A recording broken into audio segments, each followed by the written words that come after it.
Salut les coureurs et bienvenue sur le Run Success Podcast. Je suis Enzo, entraîneur expert en course à pied. 1 à 2 fois par mois, je t'emmène à la rencontre d'athlètes au profil inspirant et au parcours de vie atypique. Le but, rentrer dans leur quotidien afin d'analyser et comprendre leur entraînement. Peu importe ton niveau, tu es au bon endroit. Tous les conseils que tu retrouveras dans ce podcast, tu pourras les appliquer directement dans ta vie quotidienne de sportif. J'espère que ce podcast te plaira. Si c'est le cas, n'hésite pas à laisser 5 étoiles sur ta plateforme de podcast préférée. Cela m'aidera énormément au référencement du podcast. Bonne écoute!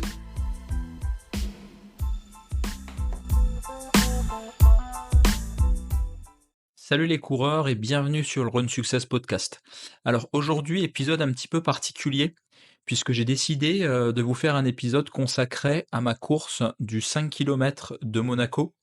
Le but, c'est de revenir un petit peu ensemble sur ma préparation, sur le déroulement de la course et sur mes perspectives d'amélioration pour mes prochaines courses sur 5 km. Alors, avant toute chose, il est important de remettre un petit peu de contexte. Pourquoi j'ai décidé de faire cette course, hein? En fait, moi, je suis dans une planification où je fais pas mal de vitesse en début d'année, donc janvier, février, mars. L'idée, c'est d'enchaîner sur des 5 km, 10 km, faire un cycle plutôt axé sur le développement de la VMA.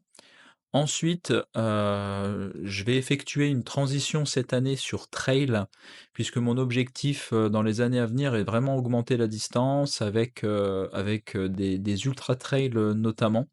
Donc là, j'effectue ma transition, tranquillement sur trail à partir du mois de mai où je vais avoir, 2 événements, majeurs, donc la Maxi Race d'Annecy sur, 42 km et le Trail de l'Étendard, un 66 km. Donc la Maxi Race qui aura lieu en juin et le Trail de l'Étendard, qui aura lieu, fin juillet.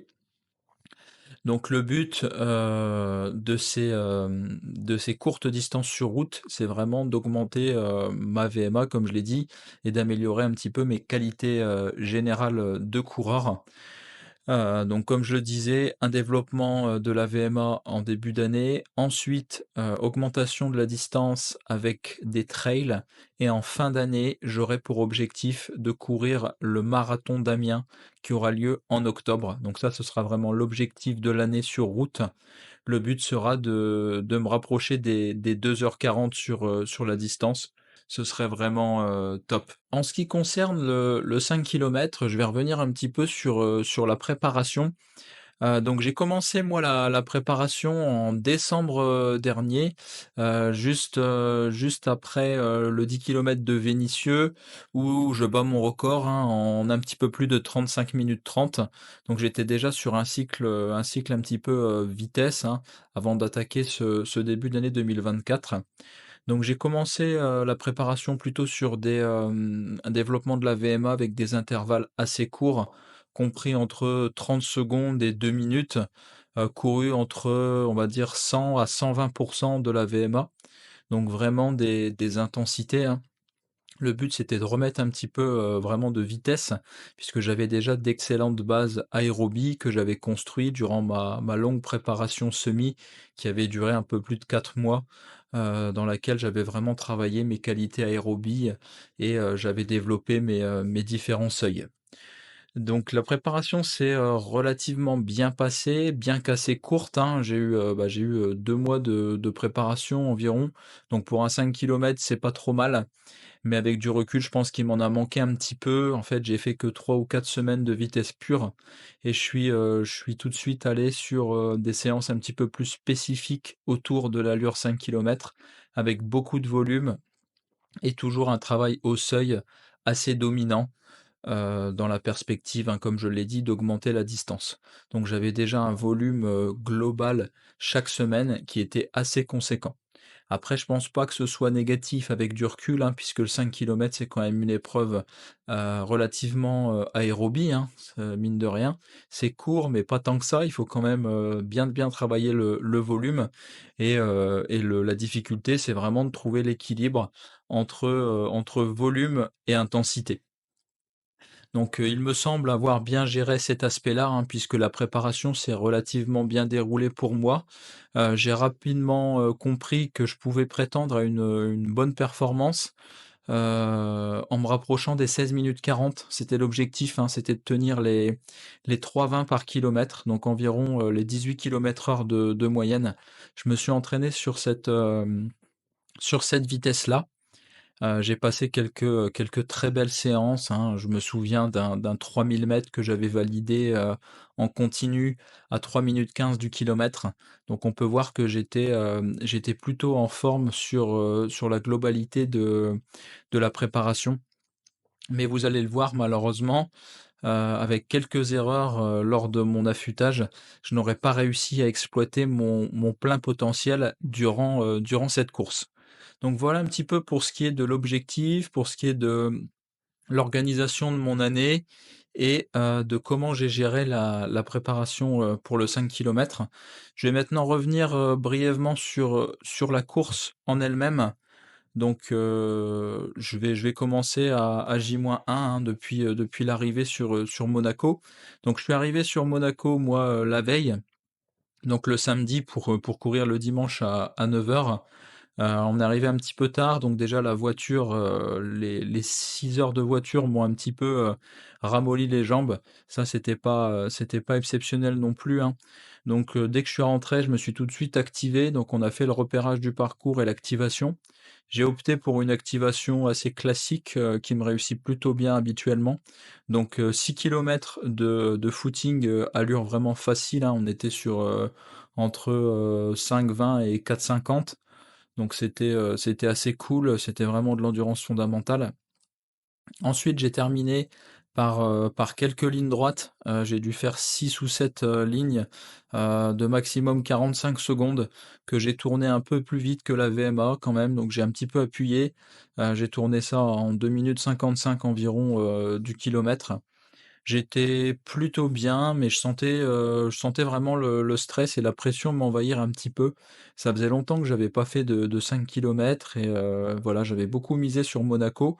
Donc je pense que le stress avant la course, a été aussi responsable, on le verra par la suite, mais de mon manque de rythme, sur la course. C'est pas l'une des seules explications, mais je pense que ça a été quand même, ça a joué quand même en ma défaveur. Faut savoir que je suis quelqu'un, bah, qui aime bien vraiment faire les choses bien, tout contrôler et je suis quand même quelqu'un d'assez stressé, donc je sais que c'est un levier d'amélioration pour la suite pour moi. C'est vraiment d'apprendre à gérer la pression avant les courses et à toujours positiver, peu importe les sensations, parce qu'on sait toujours que les sensations, de veille de course, en tout cas pour ma part, sont jamais très bonnes, puisqu'on a déjà la tête dans la course en fait et notre corps nous envoie plein de petits signaux comme s'il se préparait un peu à souffrir. Moi, c'est ce que ça me fait souvent comme sensation, hein. Mon corps se met un petit peu sur off parce qu'il sait que le lendemain, il va devoir tout donner. Donc c'est comme si notre corps se mettait un petit peu en économie avant d'envoyer tout ce qu'il a, le jour J. Donc toujours des sensations, pendant l'échauffement, on va dire pas géniales. Concernant la nuit de sommeil avant la course, ça a été plutôt correct, on était sur environ, 7 heures de sommeil. Pour une veille de course, c'est relativement, correct. Je pense que le sommeil n'a pas été délétère, en tout cas pour la course.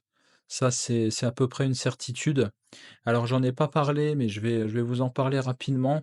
Quelle stratégie nutritionnelle j'ai utilisée donc de la veille de cours jusqu'au petit déjeuner? Alors là, il faut savoir qu'on est sur un 5 kilomètres, c'est pas une épreuve qui est très longue. Donc généralement, si vous rechargez bien vos stocks de glycogène la veille, logiquement, il devrait pas y avoir de problème pendant la course.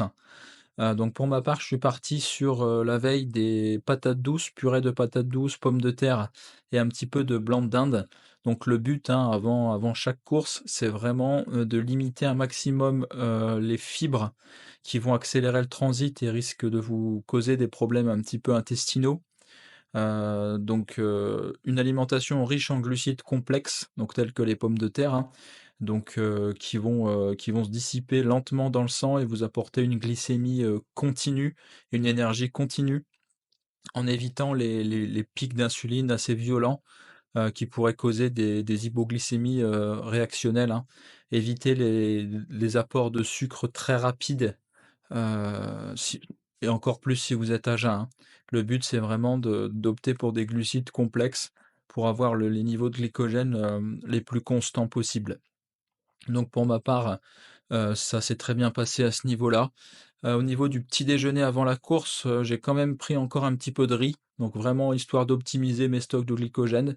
Pareil, le riz, on est sur quelque chose de très digeste, hein, c'est sans gluten en plus, donc ça vient pas du tout inflammer l'estomac et ça vient pas trop causer de problèmes de transit. Donc généralement, moi, c'est ce que je préconise, soit du riz, soit des pommes de terre.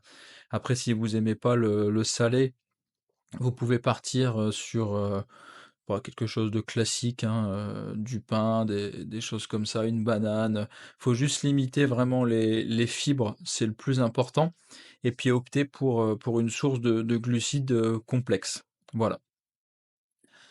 Donc comme je le disais, petit déj relativement classique à base de riz. Ensuite, le jour J, au niveau de la préparation, bah, on peut voir que je ressentais quand même pas mal de pression, comme je l'ai dit, dès le réveil, hein.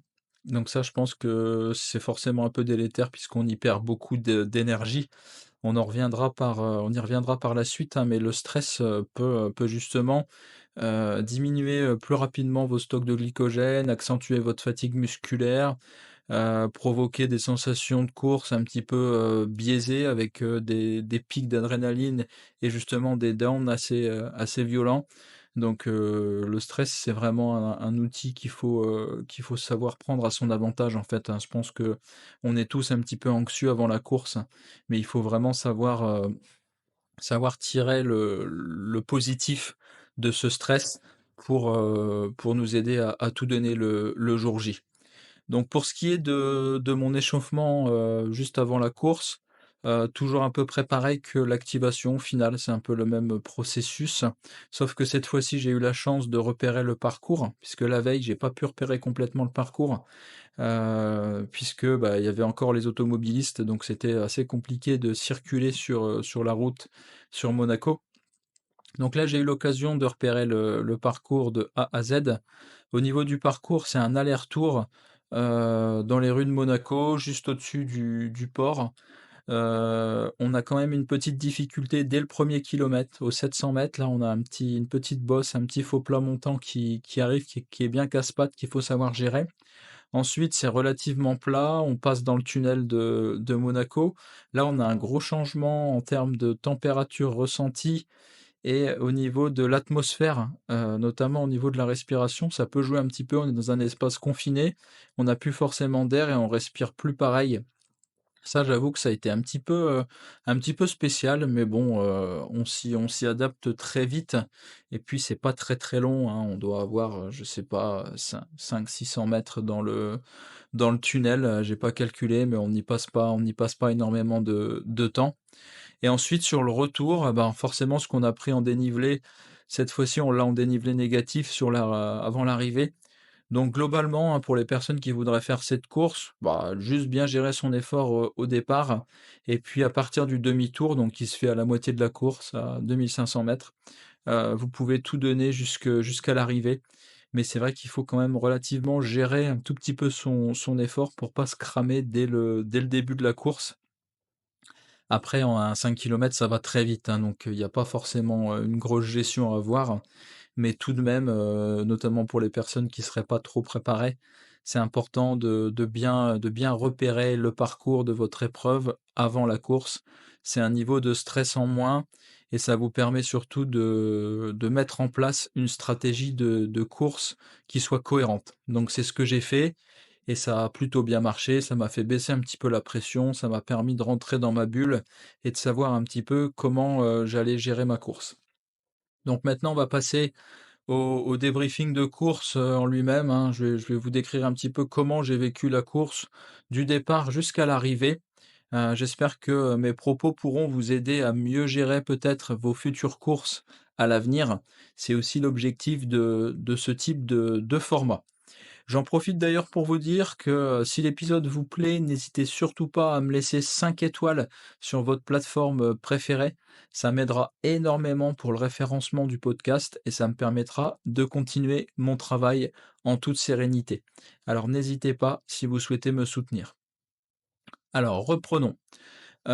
Pour ce qui est du départ, alors comme je l'ai dit, je suis plutôt quelqu'un d'assez anxieux, donc le départ a été assez difficile à gérer, beaucoup de monde, plusieurs sas. On se bousculait un petit peu et l'attente avant le départ a été assez longue et ça, j'ai horreur de ça parce qu'en fait, on se refroidit, on cogite, le rythme cardiaque commence à monter, les jambes commencent un peu à brûler par le stress et là, j'avoue que pour moi, c'est toujours un passage un petit peu compliqué. Donc là, je suis en train de travailler justement avec un sophrologue pour pouvoir gérer ce passage, notamment avec des différentes techniques de respiration et de visualisation pour abaisser son rythme cardiaque et commencer à rentrer vraiment dans sa course sereinement. Donc je vais continuer ce travail et je vous ferai un petit retour, mais c'est vrai que là, sur la course, ça a été assez difficile à gérer. Alors une fois le départ donné, bah, beaucoup de bousculades quand même. Il a fallu trouver sa place. Un premier er kilomètre pour moi, plus pile sur les allures en fait, un tout petit peu plus lent, 1 seconde plus lent. Je passe en 3 minutes 19. Donc globalement, dans les allures. Par contre au niveau des sensations, bah, j'ai tout de suite vu que j'étais pas dans un grand jour, hein. Je me sentais déjà bridé, au niveau vitesse, malgré une cote d'effort qui était déjà assez soutenue dès le 1er kilomètre. Ça, c'est toujours, assez mauvais signe, hein. Si on commence déjà à sentir, les jambes brûler dès le 1er kilomètre, c'est pas forcément, génial. Donc là, c'était surtout un manque de rythme en fait, un manque, même biomécanique en fait. Je sentais que les jambes elles tournaient pas spécialement, malgré que le cœur, était plutôt bien. J'avais pas trop de problèmes, au niveau cardiovasculaire, et au niveau essoufflement. C'était surtout au niveau des jambes et au niveau de la sensation, musculaire. Donc globalement, la course, bah, ça n'a fait que ralentir pour moi, hein. 2e kilomètre, je crois que je passe en 3,23, 3e kilomètre 3,24, 4e kilomètre 3,27, 5e kilomètre 3,30, ça doit être ça à peu près. Donc globalement, je n'ai fait que ralentir malgré le même investissement et j'essayais vraiment de pousser, mais malheureusement, j'avais pas le rythme que j'ai eu pendant toute la préparation, pour le 5 kilomètres. Donc ça a été vraiment frustrant pour moi et il a fallu vraiment, me remettre en question, après la course. C'est justement le sujet de ce podcast parce que, je suis persuadé que j'avais les 16 minutes 40 dans les jambes. Mais comme quoi, bah, la moindre erreur, hein, peut être fatale quand on vise un chrono ambitieux qui reflète vraiment nos limites, hein, puisque je pense qu'aujourd'hui ma limite, elle doit se situer, aux alentours des 16 minutes 35, 16 minutes 30. Grand maximum, c'est ce que je peux faire de mieux dans un très grand jour avec une bonne préparation, un affûtage très bien géré, une bonne gestion du stress, un parcours performant. Il faut vraiment que tout soit aligné et c'est rarement le cas, hein. Vous le verrez dans votre carrière et pour les coureurs aguerris qui m'écoutent, j'imagine qu'ils ont déjà vécu ça de nombreuses fois. C'est très rare d'avoir les conditions optimales et il faut faire avec ce qu'on nous donne le jour J. Donc au niveau de la course, pour moi justement, les conditions étaient très bonnes. Par contre, les conditions météo étaient très bonnes, j'ai pas d'excuses. La densité était bonne, le parcours était performant. Tout était réuni pour parfait, mais l'erreur, elle s'est faite juste avant, au travers de la gestion de mon affûtage et on en reparlera plus précisément, par la suite. Mais je pense que c'est ce qui m'a coûté un manque de rythme. Donc globalement, comme je l'ai dit sur la course, je me suis senti tout de suite limité, tout de suite bridé au niveau vitesse et j'avoue que c'était assez frustrant parce que, bah, j'avais vraiment envie de performer, mais c'est comme ça, c'est le jeu. Donc maintenant, je vous propose qu'on analyse un petit peu, ma course plus en détail et notamment, la préparation qui s'en est suivie. Donc au niveau, de la préparation, comme je disais, j'ai pas trop de choses à me reprocher. En revanche, au niveau de la gestion de l'affûtage avant la course, Là, je pense que j'aurais pu optimiser certaines choses. Alors, pour vous expliquer un petit peu, hein, la période d'affûtage, c'est une période, qui vient juste à la fin de notre préparation. Le but est de diminuer, le volume et l'intensité de l'entraînement pour être, en forme le jour J. Donc le but, c'est vraiment de faire monter la forme. Un affûtage, il faut savoir que c'est très personnel. La science nous dit globalement qu'il faudrait baisser son volume d'entraînement par rapport à notre dernière semaine entre 20 et 40. Donc vous voyez déjà que la fourchette est assez importante. On conseille normalement de diminuer le volume, mais de conserver tout de même de l'intensité. Ça, je suis assez d'accord avec ça. Je pense que c'est important de conserver une intensité à allure course pendant un affûtage, plutôt que juste diminuer le volume et supprimer l'intensité. Là, justement, vous allez vous endormir drastiquement. Pour ma part, j'ai opté pour un affûtage, très progressif et relativement agressif sur la dernière semaine. Donc je m'explique. J'ai eu, au cours de la préparation, à peu près un kilométrage moyen se situant entre 85 et 100 kilomètres pour la plus grosse semaine. 3 semaines avant la course, j'ai décidé de faire ma plus grosse semaine, donc une semaine exactement à 103 kilomètres, qui s'est plutôt bien passée et j'ai ressenti un très bon pic de forme juste après cette fameuse semaine à 100 kilomètres. Ensuite, sur, les 15 derniers jours, donc la 2e semaine avant l'événement, j'ai effectué une semaine à 75 kilomètres et là pareil, j'étais toujours très en forme et enfin, la dernière semaine et c'est là que je pense que j'ai fait une erreur, j'ai diminué à 35 kilomètres. Et là, j'ai vraiment, perdu ces sensations de rythme, que j'avais dans les jambes. Je me suis un petit peu endormi et je n'ai jamais retrouvé la forme que j'avais pendant la préparation durant la course. Donc pourquoi j'avais fait ce choix-là? Bah, tout simplement parce que j'avais eu un haut volume durant toute la prépa. J'avais fait, une semaine à 103 kilomètres, c'était ma plus grosse semaine à vie pour une préparation 5 kilomètres, parce que comme je l'ai dit, je me destinais à monter ensuite sur plus long et j'ai anticipé déjà cette transition. Donc j'avais peur d'arriver vraiment fatigué et j'ai décidé de baisser progressivement, le volume d'entraînement jusqu'à 35 kilomètres pour en espérant vraiment faire du jus et bah, pour mon organisme, pour mon mode de fonctionnement, ça a été trop pour moi. Tout simplement parce que quand vous habituez votre corps à une charge d'entraînement, à un volume d'entraînement assez haut, dès que vous baissez trop le volume, plutôt d'être en forme, au contraire, vous allez vous désentraîner et c'est ce qui m'est arrivé. En voulant être trop gourmand sur l'affûtage, eh ben, j'ai basculé dans la barrière inverse, hein, c'est-à-dire que je me suis trop reposé avant la course et je me suis trop ramolli. Alors au niveau des enseignements, maintenant, je saurais comment mieux gérer mon affûtage avant un 5 kilomètres. Si c'était à refaire, j'aurais refait la semaine à 103 kilomètres. Ensuite, j'aurais fait plutôt une semaine à 80-85 kilomètres et enfin la dernière semaine, j'aurais plus fait, 60-65 kilomètres. Et là, je pense qu'on aurait été pas mal et surtout aussi, ce que je vous invite à faire, c'est vraiment conserver le même nombre de séances par semaine.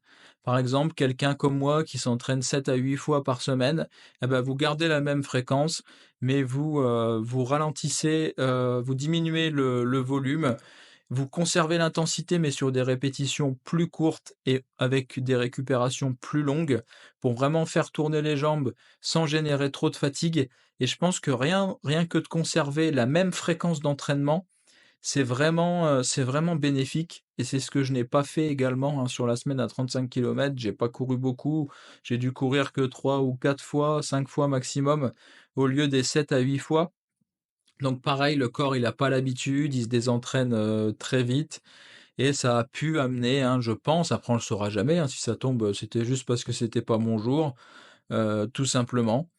Mais je pense que, concernant, l'état de forme que j'ai eu pendant la préparation, je pense que c'est la seule explication qui pourrait nuire, en ma défaveur, hein, durant la course. Donc je pense que la prochaine fois, en tout cas, je gérerai mon affûtage, autrement. Donc n'hésitez pas à me dire dans les commentaires ce que vous en pensez, hein. C'est vrai que moi, en tant que coach, j'expérimente beaucoup de choses et je me rends vraiment compte que l'affûtage, c'est très personnel d'une personne à l'autre, d'une épreuve à l'autre. Donc c'est important de tester. Voilà, là, j'ai testé, c'est pas passé. Je saurai maintenant comment mon corps fonctionne sur un 5 kilomètres, parce qu'évidemment, l'affûtage ne sera pas le même sur un 5 kilomètres que sur un marathon ou sur un ultra trail. Donc moi, j'étais plus habitué à la longue distance là, donc à des affûtages un petit peu plus importants et je me suis laissé un petit peu, biaiser par ça, hein. On a souvent tendance à reprendre ses habitudes et des fois ça passe, des fois ça passe pas. Donc voilà au niveau de mes axes d'amélioration. Après je pense qu'une préparation un petit peu plus longue aurait été, ça aurait pas été du luxe pour faire un peu plus de VMA sur les premières semaines, hein. Vraiment faire des séances un peu plus intenses pour, vraiment, conserver du rythme et augmenter ma VMA. Avec du recul, je pense que je suis trop vite passé sur, de l'allure spécifique.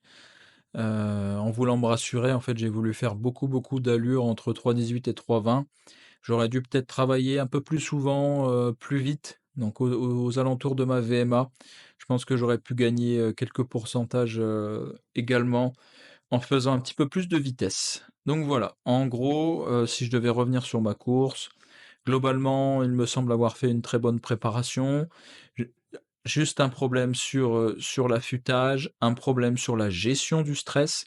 Là, je vous invite également, parce qu'on est beaucoup à se mentir un petit peu à nous-mêmes et je pense que je suis pas le seul à être un petit peu envahi par la pression avant les courses et ça, il faut vraiment apprendre à le gérer. Donc entourez-vous de professionnels, que ce soit préparateur mental, sophrologue, pratiquez, voilà, pratiquez, la méditation, pratiquez la respiration, pratiquez la cohérence, cardiaque.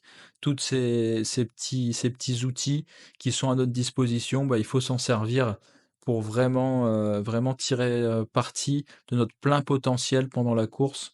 C'est vraiment frustrant, hein, de se préparer et puis, d'avoir une contre-performance due à un manque de préparation mentale. Ce serait quand même dommage. Donc n'hésitez pas, c'est pas une faiblesse, bien au contraire.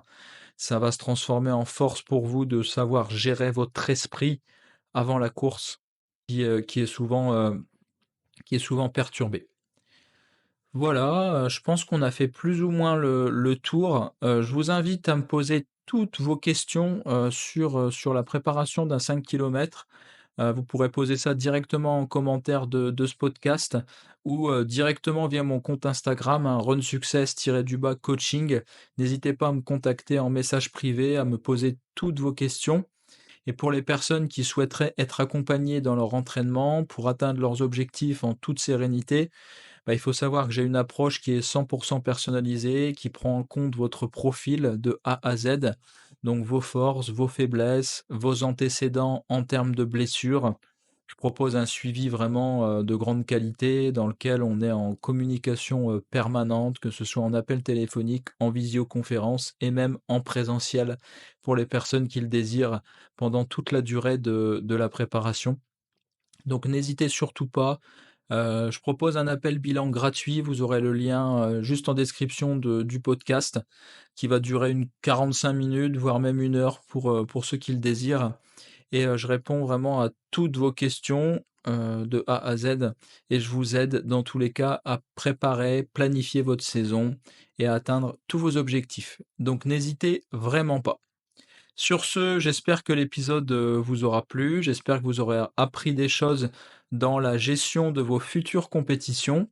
Moi, je vous donne rendez-vous, le 17 mars pour le semi-marathon, de Villeurbanne, à côté de Lyon, là où je vais essayer de battre mon record sur semi qui est d'1 h 19. Là, je repars pour un cycle un petit peu plus long avec du semi, du 10 kilomètres. Donc, pareil, il y aura un podcast, il y aura une vidéo YouTube et je vous partagerai également toute ma course en story sur Instagram. Donc n'hésitez surtout pas, pareil, à me poser des questions sur cette préparation semi et d'ici là, bah, entraînez-vous bien, hein, c'est le plus important, restez régulier, constant et surtout, je vous invite bien, à noter le podcast, hyper important. Si ça vous a plu, vous laissez 5 étoiles, vous laissez un petit commentaire et ça m'aidera vraiment pour la suite du podcast. Je vous souhaite une excellente journée ou une bonne soirée. Je ne sais pas à quelle heure vous écouterez ce podcast et je vous dis à très vite pour un prochain épisode sur le Run Success Podcast. À bientôt.